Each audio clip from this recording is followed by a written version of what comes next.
तो दोस्तों आज का जो विषय है वो है दोस्तों राष्ट्रीय उद्यान यानी कि मध्य प्रदेश के। और मध्य प्रदेश के राष्ट्रीय उद्यान को मैं 3 पार्ट में लेकर आया हूं दोस्तों, जिसके अंतर्गत पहला पार्ट में हम देखेंगे कि बाघ परियोजना दोस्तों आखिर है क्या, इसकी आवश्यकता क्या पड़ी और कब इसको दोस्तों जो है लागू किया गया। दूसरे पार्ट में हम लोग पढ़ने वाले मध्य प्रदेश के कौन कौन से राष्ट्रीय उद्यान है दोस्तों और कौन से अभ्यारण्य है जो कि प्रोजेक्ट टाइगर यानी कि बाघ परियोजना में शामिल किए गए। और तीसरा हम लोग दोस्तों यहाँ पर कवर करेंगे मध्य प्रदेश के कौन कौन से राष्ट्रीय उद्यान है, उनका क्षेत्रफल कितना है दोस्तों और वो कौन कौन से जिले में आते हैं। तो आइए वीडियो की शुरुआत करते हैं और आखिरी के 10 से 15 मिनट दोस्तों दिल थाम के बैठिए, आज आपका एमपी का राष्ट्रीय उद्यान कंप्लीट होने वाला है। चलिए पहला दोस्तों प्रोजेक्ट टाइगर यानी कि बाघ परियोजना। दोस्तों बाघ परियोजना है क्या, तो जैसे कि हम सभी जानते हैं दोस्तों का पहले के समय में क्या होता था दोस्तों के बाघों का यानी कि टाइगर का दोस्तों काफी शिकार किया जाता था। क्यों? क्योंकि उनकी खाल और शेर दोस्तों बहुत ही बेशकीमती थे। आज भी यदि आप इंदौर की बात करें दोस्तों तो जैसे ही आप लाल बाग पैलेस में जाते हैं वहां पर तो दोस्तों होलकर राजा द्वारा जो शेरों का वहां पर जो शिकार किया गया था उनकी आज भी खाल मौजूद है दोस्तों। इसी तरह से बाघ परियोजना की अगर मैं शुरुआत की जाए दोस्तों तो ध्यान दीजिएगा कि 20वीं शताब्दी के अगर प्रारंभ दौर की बात करूं दोस्तों, कब की 20वीं शताब्दी के अगर मैं शुरुआत की बात करूं दोस्तों तो बाघों की जो संख्या थी वो थी कितनी, 55,000। कितनी थी? 55,000। लेकिन धीरे धीरे जैसे ही समय बीतता गया दोस्तों और आखिर में आते आते बाघों की जो संख्या हो गई लगभग 1972 के आसपास को हो गई दोस्तों 1827 के आसपास, यानी 1827 लगभग। तो धीरे धीरे जब ये संख्या घटती गई दोस्तों तो भारत सरकार फिर थोड़ा सा एक्टिव मोड पे आई और जैसे उन्होंने देखा तो दोस्तों एक अधिनियम पारित किया गया जिसके अंतर्गत जो जीव होते थे दोस्तों यानी कि वन्य जीव उनका संरक्षण प्रदान करने के लिए एक योजना की शुरुआत की गई। तो एक अधिनियम पारित किया जाता है, वो अधिनियम पारित किया गया था 1972 को। कब किया गया था? 1972 को एक अधिनियम पारित किया गया था जिसके अंतर्गत अधिनियम पारित किया गया था जिसके अंतर्गत जो वन्य जीव होते थे उनको संरक्षण प्रदान किया गया और इसी के अंतर्गत दोस्तों बाघों के लिए टाइगर प्रोजेक्ट की शुरुआत की गई। कौन से प्रोजेक्ट की शुरुआत की गई? टाइगर प्रोजेक्ट की शुरुआत की गई। तो यहां से प्रश्न क्या बनता है कि भारत में टाइगर प्रोजेक्ट की शुरुआत कब की गई? 1973 को की गई दोस्तों। कब की गई? 1973 को। और 1973 को जो पहला बाघ वन्य जीव जो प्रोजेक्ट शुरू किया गया उसके अंतर्गत दोस्तों कौन सा क्षेत्र आता है या कौन सा उद्यान आता है? तो ध्यान रखिएगा दोस्तों जिम कॉर्बेट नेशनल पार्क। कौन सा? जिम कॉर्बेट राष्ट्रीय उद्यान को इसमें शामिल किया गया था। ध्यान रखिएगा, तारीख याद रखना है 1973। जिम कॉर्बेट कौन से राज्य में पड़ता है? तो यहां से आपका उत्तर हो जाएगा उत्तराखंड राज्य में पड़ता है दोस्तों। कहां पड़ता है? उत्तराखंड राज्य में पड़ता है। क्लियर है? ध्यान रखना है आपको, जितनी चीजें यहां पर मैं बताऊं इतना आपको याद रखना है। अब कुछ प्रश्न यहां से ये बनते हैं कि विश्व में जो टाइगर प्रोजेक्ट की शुरुआत की गई थी या विश्व में जो टाइगर प्रोजेक्ट के जन्मदाता है वो कौन है? तो ध्यान रखिएगा यदि विश्व की बात आती है तो यहां से नाम याद रखना है गेनी मैनफोर्ड। कौन है? गेनी मैनफोर्ड नाम आपको याद रखना है। तो यदि आपसे भारत की बात की जाए कि भारत में इसके जो जन्मदाता है वो कौन है? तो कैलाश साकला। कौन है दोस्तों? कैलाश साकला। कैलाश साकला, ये आपको यहां से याद रखना है। क्लियर है? और जैसे कि मैंने बताया दोस्तों 20वीं शताब्दी में 55,000 की धीरे धीरे संख्या घट के कितनी हो गई? तो लगभग 1827 के आसपास हो गई। फिर 1973 में जैसे ही इस बाघ परियोजना को शुरुआत किया गया तो सबसे पहला जो राज्य आता है वो आता है भारत का।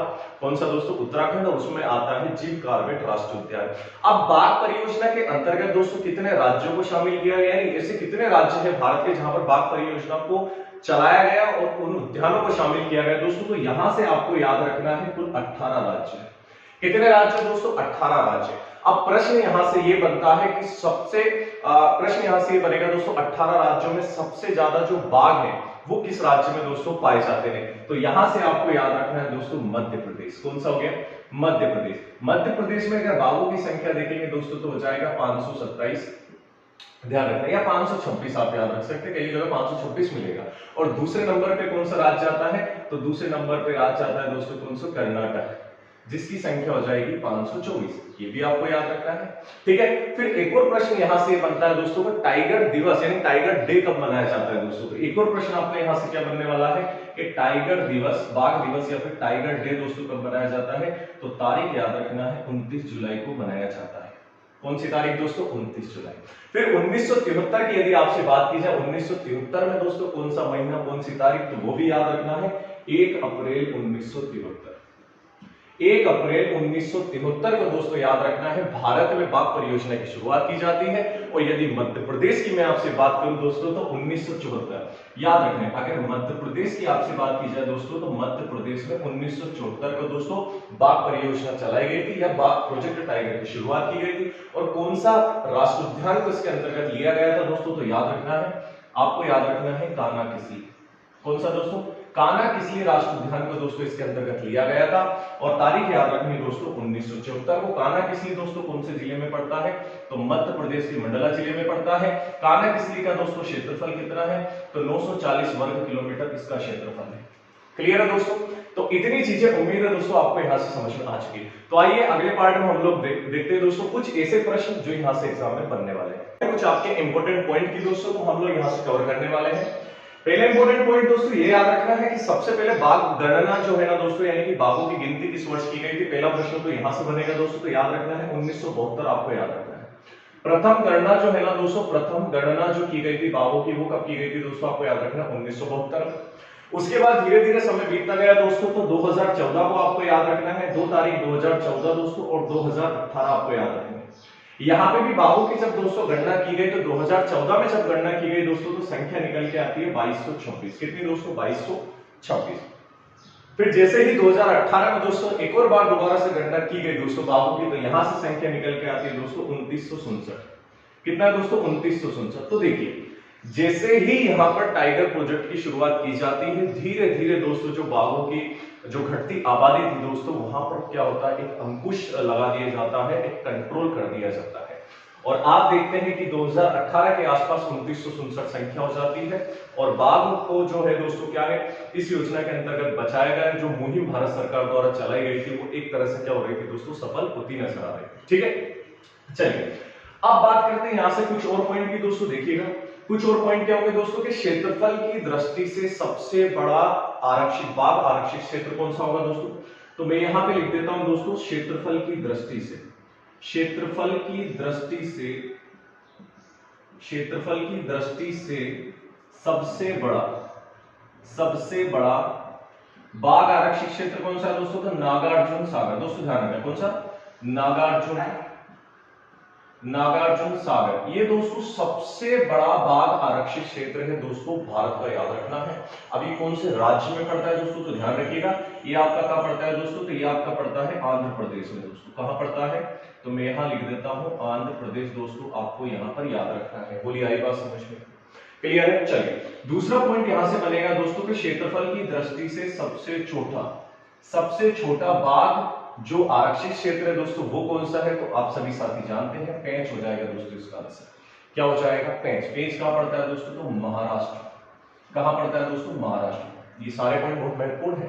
अगले की यदि मैं पॉइंट की बात करूं दोस्तों कि सबसे अधिक ऊंचाई पर, सबसे ऊंचाई पर कौन सा बाघ आरक्षित क्षेत्र दोस्तों, तो वो भी याद रखना है नामदफा। नामदफा कहां पड़ता है दोस्तों, तो ये पड़ता है अरुणाचल प्रदेश दोस्तों। कहां पड़ता है, तो ये पड़ता है अरुणाचल प्रदेश में। क्लियर है यहां। तो जितने पॉइंट है दोस्तों मैंने आपके सामने लिखे ये सारे के सारे अति महत्वपूर्ण है। अब बात करते हैं दोस्तों आगे की, आते हैं मध्य प्रदेश, यानी कि पार्ट नंबर अगला कि मध्य प्रदेश के कौन कौन से राष्ट्रीय उद्यान है जिसे टाइगर प्रोजेक्ट के अंतर्गत दोस्तों शामिल किया गया है। चलिए करते हैं शुरुआत। तो अब देखते हैं हम मध्य प्रदेश के कौन कौन से राष्ट्रीय उद्यान है जिन्हें टाइगर प्रोजेक्ट में दोस्तों शामिल किया गया है। तो यहां से देखते हैं दोस्तों पहले नंबर पे आता है आपका दोस्तों वो है कान्हा किसली, कान्हा किसली राष्ट्रीय उद्यान दोस्तों, कान्हा किसली। अगर इसकी बात करें दोस्तों तो इसे शामिल किया गया था 1974 में दोस्तों, ध्यान रखना है। दूसरे नंबर पे आता है दोस्तों पेंच राष्ट्रीय उद्यान, और पेंच को शामिल किया गया था दोस्तों 1992 में। तीसरे नंबर पे आता है दोस्तों आपका बांधवगढ़, और बांधवगढ़ को दोस्तों शामिल किया गया था 1993 में। चौथे नंबर पे आता है दोस्तों आपका पन्ना राष्ट्रीय उद्यान, और पन्ना को शामिल किया गया था 1994 में। पांचवें नंबर पे आता है सतपुड़ा, और सतपुड़ा का दोस्तों शामिल किया गया था 1999 में। छठे नंबर पे आता है संजय, और संजय को दोस्तों शामिल किया गया था वर्ष 2008 में। और सातवें नंबर पे दोस्तों आप जानते हैं कि अभ्यारण्य, एक अभ्यारण्य है जिसे यहाँ पर शामिल किया गया था दोस्तों, वो है रातापानी अभ्यारण्य। कौन सा है दोस्तों, रातापानी अभ्यारण्य। और ये कौन से जिले में पड़ता है, तो सर ये पड़ता है रायसेन जिले में। और इसे किस वर्ष शामिल किया गया था? तो 2013 में इसे शामिल किया गया था। क्लियर है? तो इतनी चीजें दोस्तों आपको यहां से याद रखनी है। तो इसको याद कैसे करेंगे दोस्तों, मैं आपको बताता हूं। आपने देखा कि भारत में सबसे पहले किस राज्य में इस योजना की शुरुआत की गई थी, प्रोजेक्ट टाइगर की? तो आपने देखा था दोस्तों, तो यहाँ था जिम कॉर्बेट नेशनल पार्क। कहां पे? Jim Corbett national park. और यहाँ पे शुरुआत की गई थी 1973 में, और जो अधिनियम पारित किया गया था वो किया गया था 1972 में, 1972 में। तो 1972 में इसका अधिनियम पारित किया गया, मतलब एक योजना तैयार कर दी गई थी कि हाँ ऐसा होने वाला है या ऐसा होना चाहिए, ठीक है। और 1973 में पहली बार जिम कॉर्बेट यानी कि भारत के अंतर्गत, और भारत के अंतर्गत दोस्तों मध्य प्रदेश आता है। तो मध्य प्रदेश में कहां पर? कार्नाक, इसलिए यानी कि ठीक इसके अगले वर्ष 1974 में।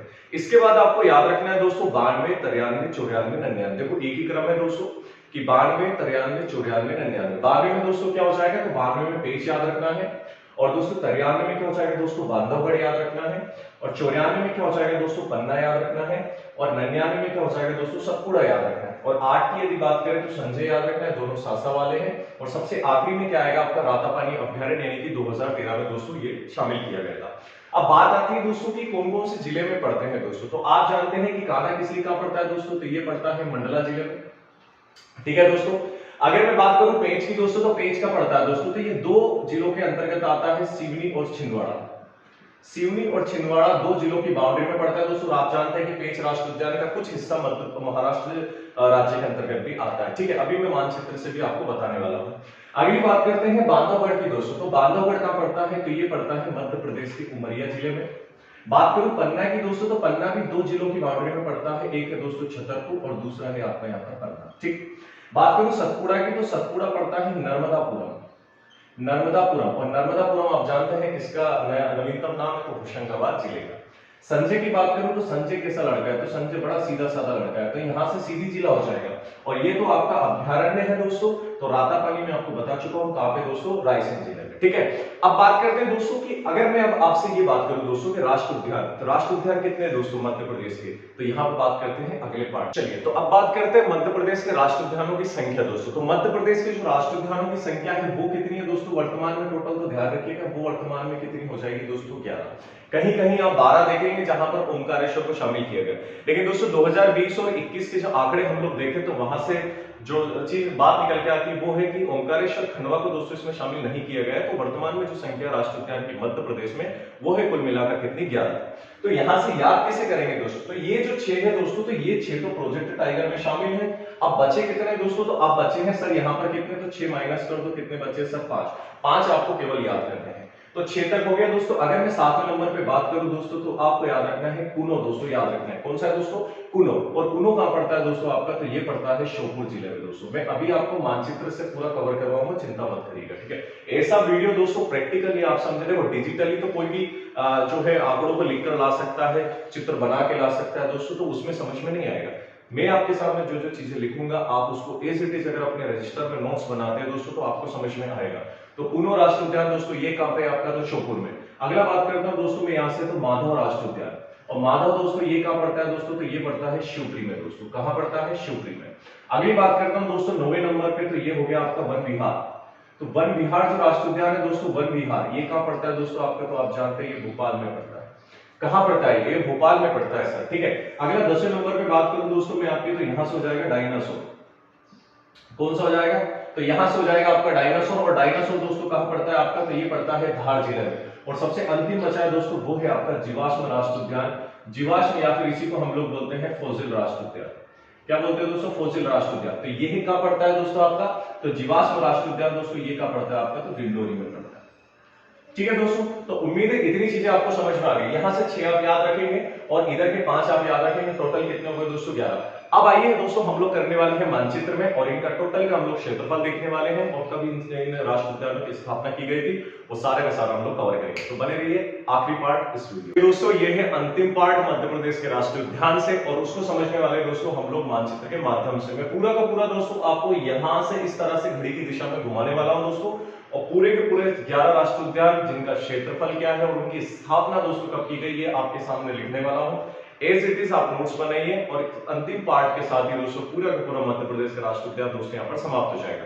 तो शुरुआत करते हैं दोस्तों, सबसे टॉप पे जो आपको दिखाई दे रहा है श्योपुर जिला, और श्योपुर जिले में दोस्तों जो राष्ट्रीय उद्यान पड़ता है दोस्तों, मैं यहाँ लिख देता हूँ पहले नंबर पे, वो आ जाता है दोस्तों आपका कूनो राष्ट्रीय उद्यान। दोस्तों कौन सा है दोस्तों? कूनो राष्ट्रीय उद्यान। इस कूनो राष्ट्रीय उद्यान का दर्जा कब मिला दोस्तों? तो 2018 आपको याद रखना है। और यदि इसके क्षेत्रफल की दोस्तों मैं आपसे बात करूं तो क्षेत्रफल यहाँ से दोस्तों हमारा हो जाएगा 404 वर्ग किलोमीटर। दोस्तों कितना हो जाएगा? 404 दोस्तों वर्ग किलोमीटर, आपको यहाँ से याद रखना है। बात करता हूं दोस्तों, अगला है आपके सामने शिवपुरी जिला, और शिवपुरी जिले में पड़ता है दोस्तों माधव राष्ट्रीय उद्यान। कौन सा है दोस्तों? माधव राष्ट्रीय उद्यान दोस्तों आपका शिवपुरी जिले में पड़ता है। और इसकी यदि मैं बात करूं दोस्तों, इसकी स्थापना 1958 में की गई थी, और इसका यदि क्षेत्रफल की बात करूं दोस्तों तो 337 वर्ग किलोमीटर दोस्तों इसका क्या हो जाएगा? क्षेत्रफल हो जाएगा। क्लियर? अगला आता है दोस्तों, इसके बाद देखिए यहाँ पर छतरपुर और पन्ना दोनों की बाउंड्री पे पड़ता है दोस्तों। कौन सा? पन्ना राष्ट्रीय उद्यान। तो ये दूसरा हो गया दोस्तों। तीसरे नंबर पे हो जाता है पन्ना राष्ट्रीय उद्यान। पन्ना राष्ट्रीय उद्यान की दोस्तों बात करूं तो इसकी स्थापना किस वर्ष की गई थी दोस्तों? तो मैं आपको पिछले पार्ट में भी बता चुका हूं, पन्ना राष्ट्रीय उद्यान की दोस्तों स्थापना कब की गई थी दोस्तों? तो यहां से आपका आंसर हो जाएगा 1994 दोस्तों। कि राष्ट्रीय उद्यान का दर्जा कब मिला था दोस्तों? तो पन्ना राष्ट्रीय उद्यान को 1994 में मिला था।